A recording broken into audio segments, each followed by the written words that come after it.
Dia mengatakan, Yesus itu, pergilah kamu ke gereja. Ada, bukan ke gereja namanya. Dia kan Di manusia mana? yang menciptakan. Tanya, masjid, siapa yang membangun masjid? Emang datang langsung dari langit turun masjid. Kayak gitu juga gereja. Gereja kan manusia yang menciptakan. Kamu lucu. Kalau masjid ada masjid itu kan tempat sujud. Yang saya Iya, tanya tempat ini gereja. Emangnya di zaman Yesus udah ada gereja gitu? Bukan gereja namanya, bos. Bait Allah, bos. Bait Allah dengan gereja beda. Beda. Perkataan memang beda, tetapi fungsi dan tujuan itu sama, bos. Beda. Kalau bait Allah itu orang Yahudi ketika Yesus ngajar di situ ya nggak ada tanda salib di situ. Artinya dalam terjemahan bahasa Indonesia, gereja artinya apa? Rumah ibadat, bait Allah. Itu sama fungsinya. Fungsinya sama. Ya sama lah. Zaman dulu itu disebut bait Allah, tempat mereka beribadah. Zaman sekarang disebut gereja. Jadi Yesus tidak pernah menyuruh ke gereja tapi ke bait Allah gitu.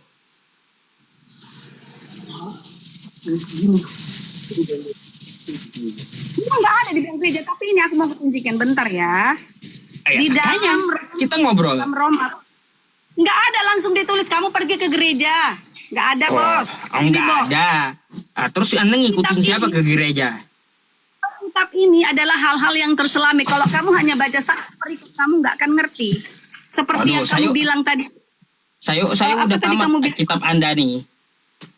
Udah saya baca semua. Ya, kamu tamat membaca, bos, tapi kamu tidak mengerti. Kenapa? Kamu hanya mengerti dalam tulisan, tapi arti yang terselami itu tidak akan dapat dimengerti kecuali dari Tuhan.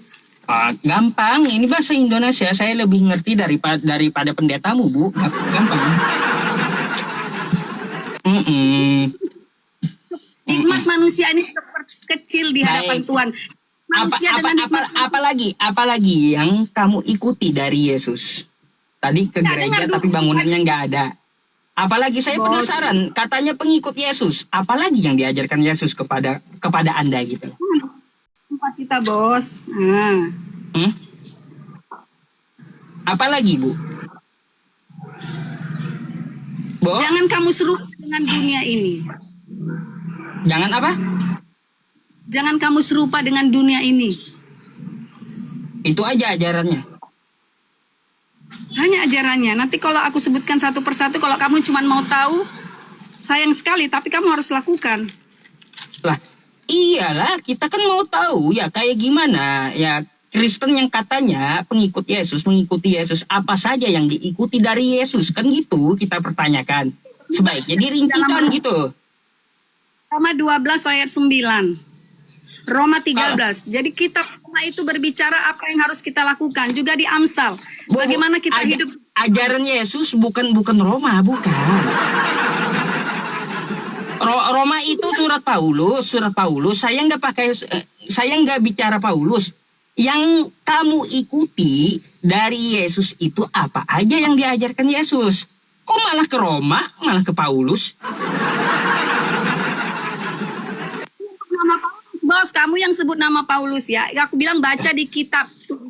Banyak itu tuh. Hendaklah kasih itu jangan pura-pura, jauhilah yang jahat. Hendaklah kamu saling mengasihi. Bersukacitalah dalam pengharapan. Janganlah kamu memberikan perkara yang tinggi. Membalas kejahatan dengan kejahatan. Banyak, bos. Itu aja. Jadi tengok ya. Ada gak Yesus gini ngajarin tata cara nikah? Ada nggak? Kamu nih lucu ya. Acara tengok segala. Iya kan kita ngikut Yesus. Ada nggak Yesus ngajarin tata cara nikah gitu? Terlalu kecil lah Yesus untuk mengurus hal-hal pernikahan. Kamu dengar aja begini. Konsep-konsep pernikahan Tuhan sudah berikan hikmat kepada murid-muridnya bagaimana untuk melaksanakan proses-proses pernikahan. Saya nggak nanya muridnya. Yang saya tanya kepada Anda yang ngaku pengikut Yesus. Ada nggak Yesus mengajarkan kepada Anda di kitab Anda itu tata cara nikah? Bentar. Hah? Ada? 3.000? Ayo, ya, tata cara nikah yang saya tanya, bukan murid-muridnya, bukan. Yesusnya, Yesusnya adakah ya mengajarkan tata cara nikah? Wow. Oke. Kamu mau contoh tata cara nikah yang gimana? Coba aku tanya dulu kamu. Kamu yang gimana? Ada nggak Yesus merincikan bagaimana tata cara nikah? Contohnya. Contohnya kayak mana tata cara berjalannya, cara apanya? Coba kamu jelaskan secara detail. Ya, kalau di Islam kan ada tata caranya nih. Ya, nih kalau di agama saya, oke? Nih, di dalam Islam ada tata cara nikah. Rukun nikah itu ada 5. Pertama, 1, ya, ada mempelai pria. Yang kedua, ada mempelai wanita.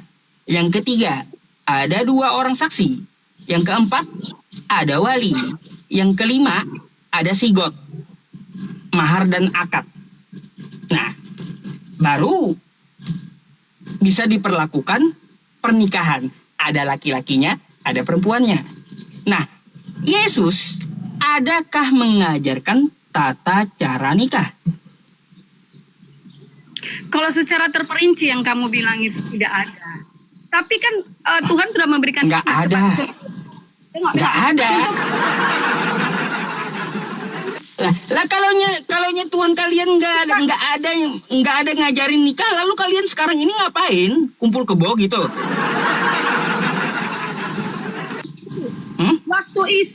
waktu Ishak mau meminang si Ribka, itu kan ada tata caranya, tapi tidak tertulis. Pengantin pria 1, pengantin pria 2. Bukan sudah kita Saya nggak menanyakan tentang Ribka, enggak. Yesusnya katanya kan kita pengikut Yesus toh. peraturan manusia yang kamu sebutkan itu. Lah makanya ada nggak peraturan dari Tuhan Anda Yesus tata cara nikah itu? Peraturan seperti itu tidak ada secara terperinci, tapi Tuhan berikan kita hikmat bagaimana. Nggak ada. Ya udah Bu. Saya hargai jawaban Anda. Kalaunya udah nggak ada itu, kalau nggak ada itu saya nggak akan panjang lagi bahas itu. Kalaunya Anda jujur nggak ada. Secara akal pikiranmu mau benar, ya. Kamu mau jawabanmu itu secara terperinci A, Enggak. 1, 2 secara Saya tidak memaksa jawaban Anda. Anda sudah ngomong dan jujur kepada saya bahwa tata cara nikah nggak ada di Kristen. Ya udah saya hargai gitu jawaban Anda itu. Jadi hanya saja gini Bu ya. Kalaunya tidak ada tata cara nikah di dalam Kristen itu, sekarang orang Kristen yang satu atap sekarang ngapain mereka? Ada akad nikah, ada ini, ada itu. Nah, di dalam pernikahan, Tuhan Yesus bilang apa? Kalau sudah menikah, tidak boleh menikah kembali kecuali yang meninggal suaminya, oke? Nah, itu Tuhan jelaskan. Tapi kalau hal-hal secara peraturan, kita kan punya pemimpin, kita kan punya pemerintah yang membuat aturan-aturan itu. Kalau masalah hal seperti ini pun, Tata cara nikah Kristen dibuat pemerintah. Bukan. Iya, lucu. Peraturan manusia lah. Peraturan Anda ikut Yesus atau ikut peraturan manusia sih? Heran saya. Tadi ngakunya gembar-gembor sama saya yang pengikut Yesus. Dengar. Pemimpin pun Tuhan berikan sesuatu dan hikmat bagaimana mengelola hidup yang benar. Kamu jangan salah. Peraturan yang ada sekarang, bahkan hamba-hamba Tuhan mendapatkan sesuatu itu pun dari Tuhan, bukan asal-asalan. Jadi kalau hal-hal seperti yang kamu bilang, punya ini, punya itu, oke. Di dalam perjanjian baru tidak ada hal seperti itu tertulis. Tetapi dalam hukum Tuhan dikatakan ada 2 itu. Ya udah. Kalau nggak ada tata cara nikah nggak apa-apa. Saya nggak maksa jawaban juga, nggak. Kalau Bu, ya kalau gini aja saya jadinya berpikir kayak gini. Kalaunya tidak ada tata cara nikah dalam Kristen, satu dalam otak saya, berarti laki-laki dan perempuan yang satu atap orang Kristen itu ngapain mereka? Itu satu pertanyaan saya di otak saya. Yang kedua, bentar, ya, bentar. Yang kedua, Jadi kamu Yang- kita ini yang salah-salah. Kita pun punya ada dokumen, tapi saya bilang tadi tidak tertulis di dalam Alkitab. Nah, kita punya seperti saya menikah, ada peraturannya, ada ini. Nanti tata cara ibadah begini. Tapi tidak ada di dalam Alkitab. Itu semua sudah disadur menjadi satu dokumen penting. Bagaimana nanti waktu kita menjalankan pernikahan, sudah ada pengantin pria, sudah ada pengantin ini, sudah ada ini. Itu kan hikmat yang diberikan Tuhan kepada hamba-hamba Tuhan. Tidak ada seperti yang kamu tuliskan di dalam Al-Quranmu, ini satu, tertulis secara terperinci. Tidak ada. Tapi kita punya dokumen pernikahan. Bagaimana kita mau melaksanakan pernikahan dengan tertib dan kudus. dokumennya dokumen, tahu saya. Peraturan bagaimana menjalankan pernikahan itu tertulis. Itu namanya tata tertib. Tapi itu tata tertib itu tidak tertulis seperti kalian. Makanya- Terperinci di Oh iya sudah Bu, saya udah berapa kali menyampaikan kepada Anda. Kalau Anda sudah bilang kepada saya tadi ya bahwa tidak ada tata cara nikah dalam Kristen, Anda sudah mengatakan nggak ada, saya nggak akan memperpanjang gitu. Oke? usah berbelit-belit. Coba kita Ya, kembali ke saya nggak laptop. akan Jurus memperpanjang gitu. Saya nggak akan memperpanjang kalau Anda sudah bilang nggak ada gitu. Oke? Bukan Nah. kamu meminta seperti mana tertulis di Al-Quranmu, kamu pengen kita juga mau tertulis sama dengan kalian. Punya ini tertulis, punya ini tertulis, punya ini. Itu kan peraturan-peraturan manusia, Bos. Peraturan manusia. Gedung, dan peraturan tata cara pernikahan. Itu semua peraturan-peraturan manusia. Oh, peraturan manusia. Berarti manusia bikin aturan gitu ya? Ya iyalah, aturan manusia. Gedung ada, masjid ada. Siapa Nah. emangnya Kalau Bilang- kalau ada aturan itu manusia. Sekarang saya yang mau tanya sama Anda, kalau yang nggak ada aturan apa namanya? ya berarti manusia yang tidak mau diatur. Segala sesuatu ada aturan. Firman Tuhan pun ada aturan. Apa Untuk bedanya pernikah pun dengan ada- hewan? Apa bedanya dengan hewan? Kalau nggak ada aturan. Semua.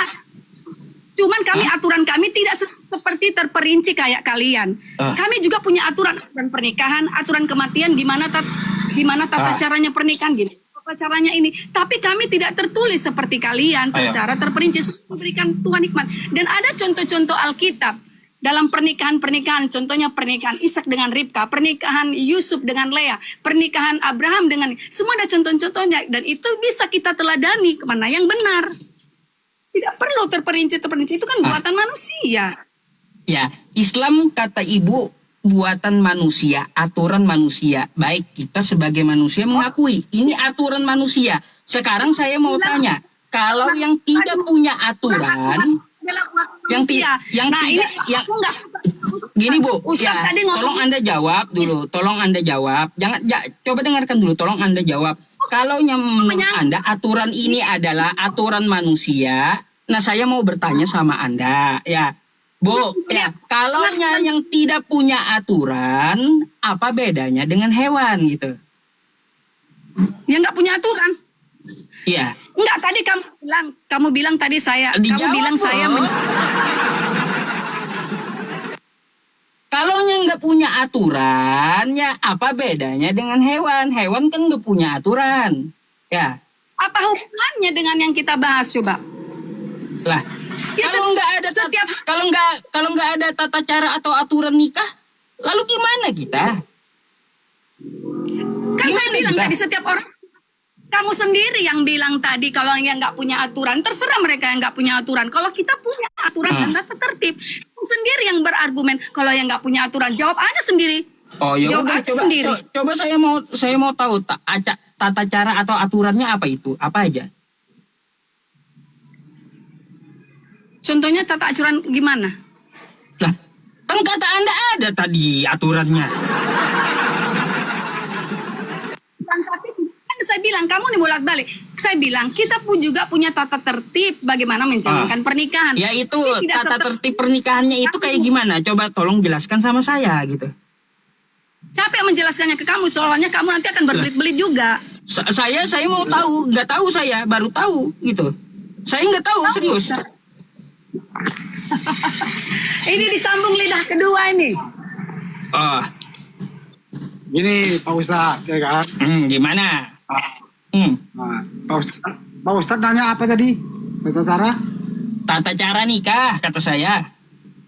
Nah, tata cara nikah itu kan dia ada mempelai sama-sama juga kayak Muslim, ada mempelai pria, wanita. Ada mempelai pria dan wanita itu termaktub di mana, tercantum di mana gitu. Di Kidung Agung, jadi Kidung Agung. Kidung Agung. Kidung Agung berapa? Coba Anda kasih ayat gitu. Ada aturan nikah di Kidung Agung. Dia aturannya kan sama juga itu kayak Ustadz bilang tadi, sama kayak Muslim kalau aturan. Nah, di mana itu? Di Kidung Agung kata Ya, Anda nomor berapa? kalau misalnya tata caranya itu sama Ustadz, sama kayak Muslim. Lah, Nah, iya ada kalau tata caranya gini kata abang kan tata caranya sama kayak Muslim, baik, nggak apa-apa, ya nggak apa-apa tata caranya. Tapi kan Muslim punya dasar ngambilnya dari Al-Quran gitu.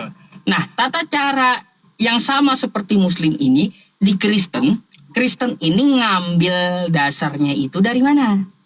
Kata Anda tadi dari Kidung Agung, kan kayak gitu. Kidung Agung berapa? itu saya lupa. Aduh. Cuman kalau itu Ustadz Gimana tanya itu lupa, lagi Bang? sih. Nah gini Ustadz, inti dari pernikahan itu kan harus sah ya kan. Kalau misalnya Muslim kan mesti ada ustadznya. Kita Nasrani, Kristen mesti ada pendetanya baru sah. Ya, ya gitulah Bang ya. Kalau kenapa di Muslim ada aturan kayak gitu? Kalaunya ada mempelai pria, nggak ada wanitanya, siapa yang mau dinikahkan? Atau ada perempuannya doang, nggak ada laki-lakinya, siapa yang mau dinikahkan? Makanya kata saya harus terpenuhi rukun nikah itu, gitu. Nanti Kalau kayak gini Kristen pula. nggak ada. Nah, nanti Ya. kayak gini pula ya. Nanti kalau nggak ada aturan Bang ya, ada laki-laki datang sesama laki-laki minta nikah. Nggak ada aturan. Atau juga nanti ada pula yang datang bawa hewannya gitu. Nikah dengan hewannya. Karena nggak ada aturan. Itu yang bahayanya Bang, yang saya maksud. Makanya saya cari tata cara nikah di Kristen itu apakah ada. Karena bahaya seperti itu. Nanti ada yang datang sesama laki, sesama wanita, atau ada yang datang dengan hewan. Masa kita nikahkan? Lalu kita harus berpegang dari mana pedomannya gitu. Dari mana? Gak boleh menikah dengan hewan. Gak boleh ya menikah dengan sesama jenis. Kan itu aturan namanya. Nah, adakah diajarkan oleh Yesus? Kata ibu nggak Kalau ada. Yesus- Waduh. Ya. Nah, kalau Yesus kan dia datang, dia kan memberitakan Injil. Jadi Artinya kalau gini, tata cara Bang. nikah, ya Artinya nggak ada pedoman gitu. Nggak ada pedoman. pedoman Nggak ada adalah dasar. pedoman. Nggak ada Cuman kalau dasar. Ustadz bilang Yesus mengajarkan tata cara nikah itu nggak ada. Itu Nggak karena ada. Yesus kan membawa Injil. Kalau yang Ustadz bilang itu dia di hukum Taurat. Ya, kalaunya Bang, kalaunya Yesus tidak ada mengajarkan tata cara nikah. Lalu Anda kan tuh ya ngapain sama ibu satu atap? Karena Yesus datang bukan untuk memperjelaskan itu tata cara nikah, enggak. Dia cuma membawa supaya manusia ini Kalaunya Yesus tidak mengajarkan tata cara nikah. Status Anda dengan istri Anda apa? Satu atap itu. kalau Yesus kan datang dia membawa Injil. Kalau Ustadz yang bilang itu tata cara pernikahan itu di hukum Taurat. Zaman nabi-nabi. Jadi orang Kristen mencontoh bagaimana cara pernikahan nabi-nabi dulu.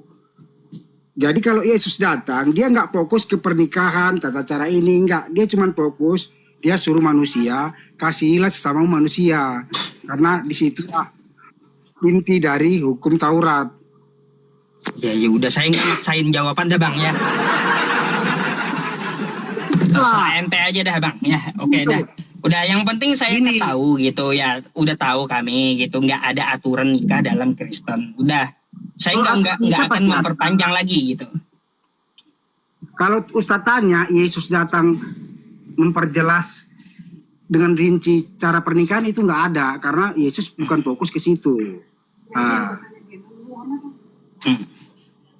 Oke. Udah. Ada Ada yang pertanyaan lain? tanya? Karena kan di kitab suci Kristen dia itu ada terbagi dua, ada perjanjian lama, ada perjanjian baru. Pantas kena pelanggaran saya rupanya teman-temannya. Pantas turun terus ininya penontonnya kena pelanggaran saya rupanya. Baru nyadar saya. Ustadz nanya yang memang nggak ada. Tanya yang lain, jangan tanya itu. Oh, tanya Kalau yang Ustadz lain. tanya, ya kalau Baik. Ustadz tanya Yesus ajarkan pernikahan. Boleh saya tanya yang lainnya? Ya, Memang nggak tanya ada, yang baik. lain. Nah, Sekarang saya mau tanya nih, ya, adakah Yesus ngajarin cara bagi warisan? ada. Di mana? Cuman Di mana Yesus Iya, Yesus cuma- ngajarin cara bagi warisan? Anak laki-laki dapat berapa, perempuan dapat berapa? nah gini saya jelaskan ya. Kalau Yesus berkata, dia itu pakai perumpamaan selalu dia kalau ngomong. Saya nggak tanya perumpamaannya, Bang. Yang saya tanya itu, adakah Yesus mengajarkan tata cara bagi warisan gitu? Dia nggak bilang caranya, cuman dia pakai perumpamaan karena dia kalau ngomong dia selalu pakai perumpamaan. Jadi dia bilang kayak gini, janganlah kamu memindahkan batas yang lama, dibilang dia gitu. Itu perumpamaan maksudnya jangan. Gini Bang, yang saya tanya, ada nggak Yesus mengatakan yang mengajarkan cara bagi warisan? Anak ini dapat sekian persen, yang anak ini Nggak ada. sekian persen. Hah? Nggak ada Ustaz, nggak ada. Nggak ada juga. Ya udah. Ini masalahnya Nggak ada. masalahnya apa kalau karena Yesus itu datang dia nggak fokus ke situ. Hmm. Dia Ya cuma udah, fokus saya hanya menanyakan itu aja Bang, kalau yang nggak ada gitu. Artinya apa? dan saya menjelaskan Ustaz, saya menjelaskan supaya tahu Yesus itu datang cuman untuk fokus dia supaya manusia itu kembali ke jalan yang benar. Itu ke situ aja dia nggak ada ngajarkan. Oke dah Bang, saya udah dapat poinnya gitu. Enggak, yang Ustaz tanya itu memang nggak ada diajarkan Yesus yang Ustaz tanya. Iya, nggak apa-apa. Thank you atas jawabannya. Oke. Jadi maksudku gini Ustaz, yang Ustaz ragukan dengan Yesus itu apa coba? Artinya gini aja, Bang ya. Gini aja. Enggak, apa yang Ustaz ragukan dengan Yesus? Bentar, saya mau ngomong sama saudara-saudara saya yang muslim nih yang nonton saya gitu. Ya teman-teman semuanya, ya kita bersyukur kepada Allah Subhanahu wa taala ya teman-teman. Di agama kita lengkap gitu ya. Di agama Islam itu lengkap gitu, diajarkan. Ya, cara bagi warisan, cara nikah, cara apapun gitu. Saya sangat bersyukur kepada Allah Subhanahu wa taala teman-teman. Wajar ya di Al-Maidah ayat 3 ya. Al-yawma akmaltu lakum dinakum wa atmamtu 'alaikum ni'mati wa raditu lakumul Islam madina. Pada hari ini telah aku sempurnakan agamamu untukmu dan telah aku cukupkan nikmatku untukmu dan telah aku ridhoi Islam sebagai agamamu. Jadi teman-teman ya, saudara-saudariku yang menonton saya, wala tamutunna illa wa antum muslimun, dan janganlah kamu mati kecuali beragama Islam. La ilaha illallah ya teman-teman.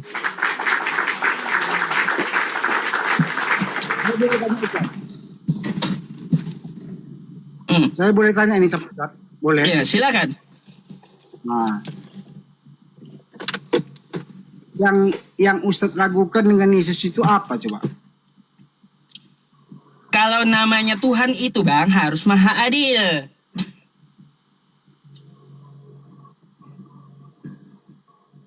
Nah, Itu harus maha adil. jadi menurut Ustadz Yesus tidak adil. Coba Anda berpikir. Ini saya ajak Anda pikir ya Bang ya. Nah, Yesus itu turun di abad pertama, betul? ya, Hmm. betul. Di kampung Nazaret, betul nggak? Ya, betul. Hanya satu kampung yang bisa lihat Yesus. Betul? Satu kampung. Iya, satu kampung Nazaret itu kan. Ini Yang bisa lihat Yesus. dia yang Satu lihat- kampung. Satu kampung yang bisa lihat Yesus secara fisik dengan mata. Gitu. Ya, betul. Ya, Nah, Yesus ini kan Tuhan. benar. Nah, Yesus ini adalah Tuhan. Dia di abad pertama turun di satu kampung yang bernama Nazaret. Ya, Jika ini adalah Tuhan, Tuhan yang disembah gitu ya. Kenapa Tuhan hanya bisa dilihat oleh manusia satu kampung? Mana keadilannya untuk manusia yang lain? Enak kali orang abad pertama tuh lihat fisik Tuhan dengan mata gitu. Oh, enak kali dia lihat fisik Tuhan dengan mata. Sedangkan kita sekarang, mana Yesus nggak kelihatan. Ayo. Seharusnya kalau dia adil ya, kalau dia adil, maka Yesus nongol juga saat ini depan Anda, depan saya, depan seluruh manusia gitu. Baru bisa kita katakan adil itu Yesus. Tuhan yang adil gitu. Tapi yang lihat dengan mata hanya satu kampung coba. Mana keadilannya bagi kita? Jadi maksud Ustadz gini, jadi karena orang nggak melihat, jadi nggak adil lagi gitu, mesti semua orang lihat gitu. Yang namanya Tuhan kan harus maha adil. Betul nggak? Oh, jadi karena cuman di zaman itu aja orang itu bisa lihat Tuhan, di Iya. zaman kita enggak gitu. Jadi Iya, nggak adil gitu. kalaunya tidak bisa adil berarti gugur dia sebagai Tuhan. Gugur sebagai Tuhan gitu. Coba Bang, kayak gini nih ya, saya ajak Anda berpikir ya. Coba lihat Tuhannya umat Islam. Tuhannya umat Islam itu dia kagak pernah nongol. Dari manusia pertama sampai nanti kiamat dia nggak bakalan nongol. Kenapa? Itulah Tuhan yang adil gitu. Tuhan yang adil tuh kayak gitu. Jadi Anda, saya, orang yang dulu atau orang yang kemudian gak bisa melihat Tuhan dengan matanya. Gak bisa, karena gak bisa gitu. Dilihat Tuhan itu dengan mata. Itulah keadilan Tuhan, dia kagak nongol gitu. Adil dia untuk seluruh manusia. Apapun agamanya. Bayangkan. Itu baru Tuhan yang adil gitu. Nanti kalaunya nongol, kasihan pula yang buta kagak bisa lihat. Kalau Tuhan nongol ke bumi, ada orang buta. Yang kagak buta bisa lihat, kita bisa lihat. Lalu gimana dengan orang buta? Orang buta gak bisa lihat Tuhan. Lalu di mana letak keadilan Tuhan yang nongol ini? Makanya Tuhannya umat Islam itu kagak pernah nongol depan mata kita ya. Karena apa? Karena keadilan. Nah itu, apapun agama di muka bumi ini, dia nggak akan nongol gitu. Kalau mau nongol, mau lihat Tuhan, nanti Quran surah Al-Qiyamah ayat 23 ya, ayat 23. Nanti dia akan memperlihatkan gitu kepada hambanya yang beriman. Nah, itu bonus tuh. Jadi selama di dunia ini dia nggak akan nongol, nggak akan. Jadi kalau ada Tuhan yang nongol, berarti gugur maha adilnya. Gitu. Kalau Tuhan yang Ustadz bilang itu, kalau di Kristen itu namanya Allah. Tuhan sama Allah itu satu, dia Tritunggal.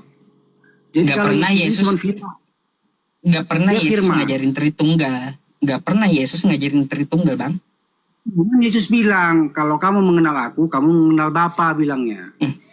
Nggak pernah Yesus mengenalkan Tritunggal. Yesus berkata, hai Bani Israel, Tuhan Allah kita, Tuhan itu Esa. Nggak ada Yesus ngomong, hai Bani Israel, Tuhan Allah kita, 3 dalam 1. Mana ada? Yesus dia bilang gitu Ustaz, cuman dia bilang kayak gini, kalau kamu mengenal aku, kamu mengenal Bapakku. Nah pekerjaan yang aku kerjakan adalah pekerjaan Bapakku. Bapakku itu maksudnya Allah. Allah itu dinyatakan yang maha tinggi. Kalau Yesus ini adalah firman. Oh, firman. Yang maha tinggi. Jadi Lalu kalau Anda, Yesus ini, lalu yang mana Anda sembah? apanya? Lalu yang mana Anda sembah? Yang disembah? Oh, Yang disembah ya Allah yang maha tinggi lah. Bukan Kalau Yesus. kita berdoa, kita harus pakai perantaraan Yesus karena dia sudah diberi kuasa sudah atas diberi manusia, kuasa. atas segala manusia. Kan Jadi Yesus kalau kita Yesus ngomong kagak pernah berkuasa dia. Coba Anda baca kitab Anda, Yohanes 5 nomor 30. Aku tidak dapat berbuat apa-apa dari diriku sendiri, kata Yesus. Nah tuh.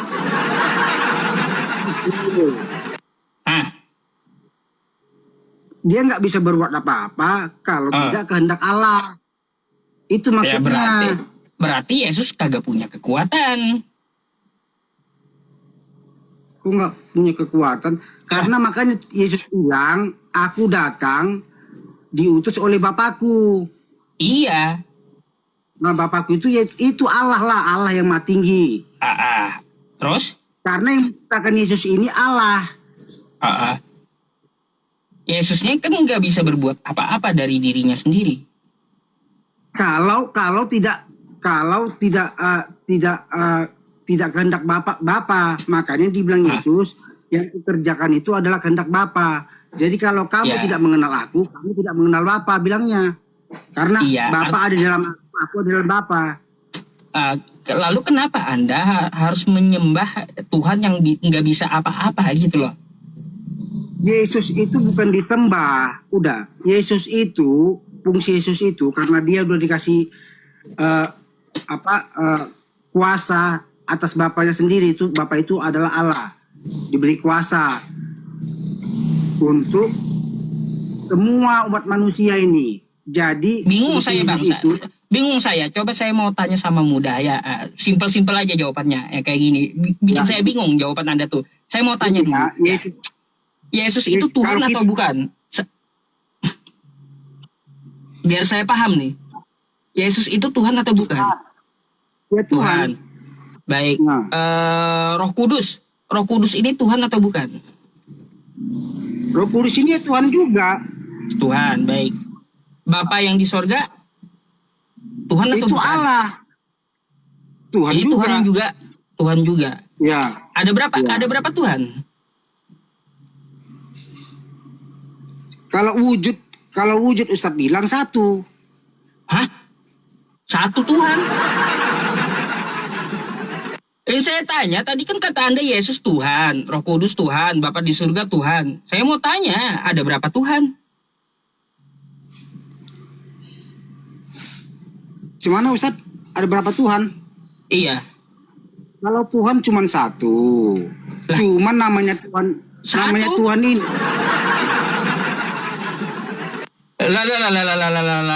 Kata Anda tadi Yesus Tuhan, Roh Kudus Tuhan, Bapa Tuhan. Saya tanya ada berapa Tuhan? Satu. Cuman ini wujudnya satu.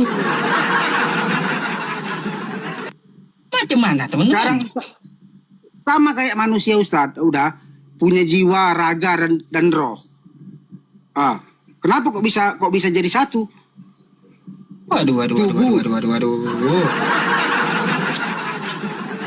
Aduh bang, bingung saya dah. Ah, Yesus Sila, Bang. itu, Ustaz, Yesus itu cuman wujudan sebagai manusia. Kalau aslinya dia itu adalah firman Tuhan. Oke, bang. Karena di tempat saya waktu Indonesia bagian tengah ya, bagian tengah sudah 15.18, saya mau off bang, ya karena saya mau ibadah, sholat asar gitu. Oke? Gini Ustaz ya, kalau Yesus itu di artikel dunia, sejarah dunia Iya, pun nanti lagi kita malam bahas Yesus, nanti saya malam lagi, oke? Ya bang ya? suka terserah.